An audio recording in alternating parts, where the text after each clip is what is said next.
On first down, Smith. Over the middle, open is Thomas.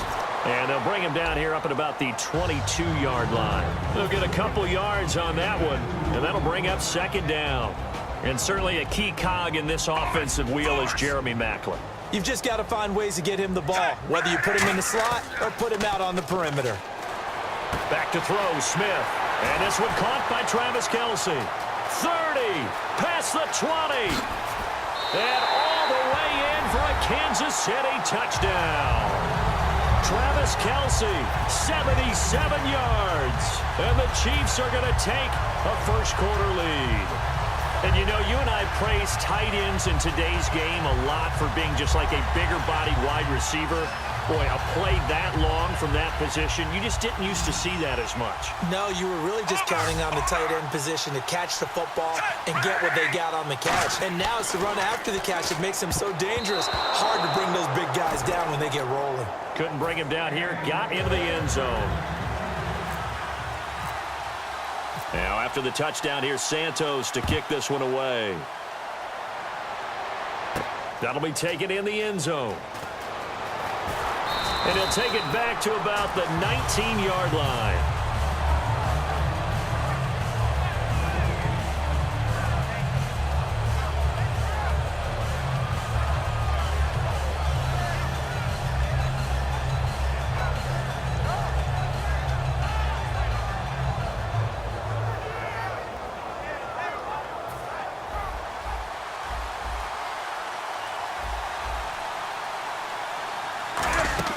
Now the Auburn alum, Artis Payne.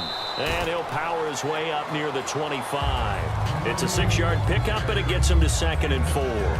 First play of the drive, let's give credit all around. Excellent blocking, but the guy carrying the ball, he was the finisher. A really nice run. They'll run again here with Artis Payne. And they'll take him down at the 31-yard line. 7 yards there, good enough to move the sticks. So many teams want to throw the ball in this situation nowadays, but I love watching a team that has enough confidence to go ahead and run the football. In that situation, that's almost a tendency breaker.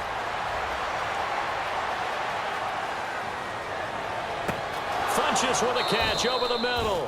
And he's taken down, but not before he gets this into enemy territory across the 40. We often, with Cam Newton, talk a lot about his legs. Don't forget about that arm.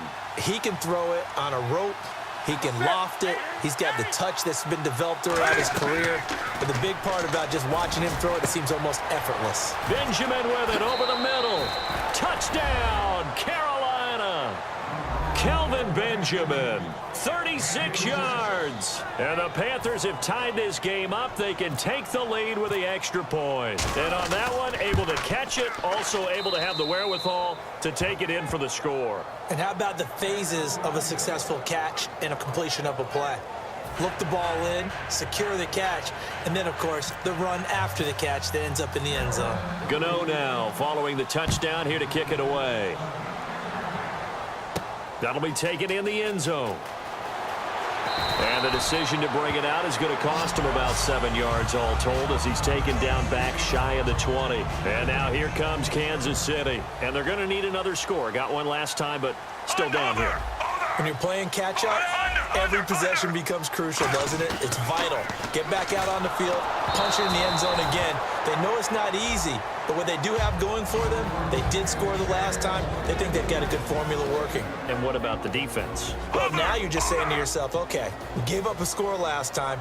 What adjustments do we need to make to slow them down now and get the ball back for our own offense? Is it more pressure? Is it more zone?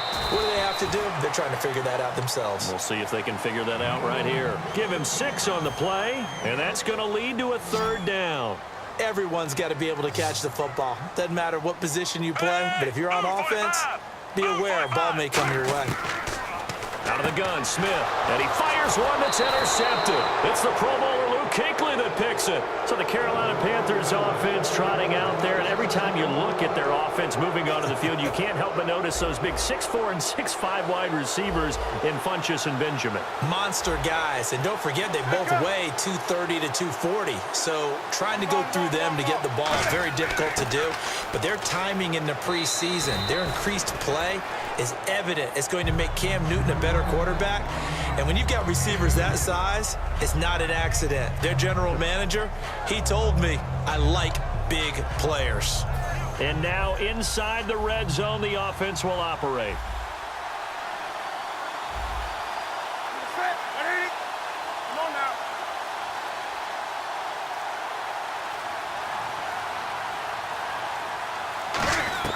To throw on second down is Newton.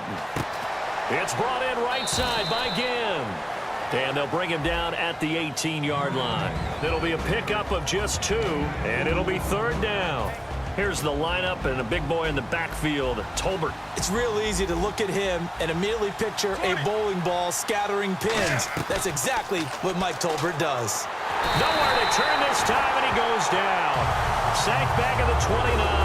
Tom Mahali in there to drop him for a loss of 10. And it'll be 4th and long. And Gano's kick is right through. And they bump the lead up to 4 now at 10-6. So after the pick, they can't capitalize for 6, but they do get 3. And I know in this situation, most of us want to focus on the offense. You know what side of the ball I played on. Let's give that defense a lot of credit, taking it over in a sudden change situation and shutting them down. Out now the Chiefs offensive unit ready to do battle again. And following the interception, just any interception, are you a little bit more cautious when you start that next drive, or no, you just throw that out the window? I think Travis Kelce, the 40, the 20, and all the way in for a Kansas City touchdown. Travis Kelce, 78 yards. And the Chiefs are once again going to retake the lead. That's a heck of a start to this one for him here in the first quarter. 2 receiving touchdowns, just getting the game underway essentially. I mean, there's a long way to go. If I'm on defense, I've got to figure out how to slow this guy down. Because when one guy shreds your team, that's demoralizing. Make him spread it around at least. But right now, he's showing no signs of slowing down. Now Smith, and this will be caught as they convert here for 2. And I guess that makes up for the earlier missed 2-point try here to get him to 14. Yeah, that aggressiveness, it reminds me a lot of when basketball first adopted the three-point shot, and people were starting to realize that 3 for 2 was really starting to work for them. In this case now, maybe the 2 for 1 is coming into play in the NFL. And onto the field here come the Panthers. And after the field goal last time, we'll see what they can get here. And at least they got points out of the last drive, Charles. I've never met an offensive coach that didn't want to drive to end with a kick. Most of them want to end with a PAT, right? In this case, a field goal, they'll take it. Way better than the alternative, which is a punt. Yeah, but you met fan bases that wanted that, that weren't happy with that field goal. I haven't met a fan base yet that wants to drive to end with a kick, other than the extra point. That's it.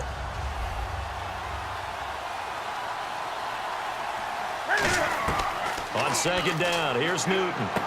Well, this is caught by Ginn. And he's able to get out to the 32, brought down there. It's a gain of 4 there, and it gives him a new set of downs. When you see zone defense and you know you've got a drag route on as your primary call, you got to be really careful as a passer about how far you let your guy go because he might wander into some tough coverage. And this one is incomplete. With my good friend Charles Davis, Brandon Gaudin with you. It's the Panthers in possession of the football as we begin quarter number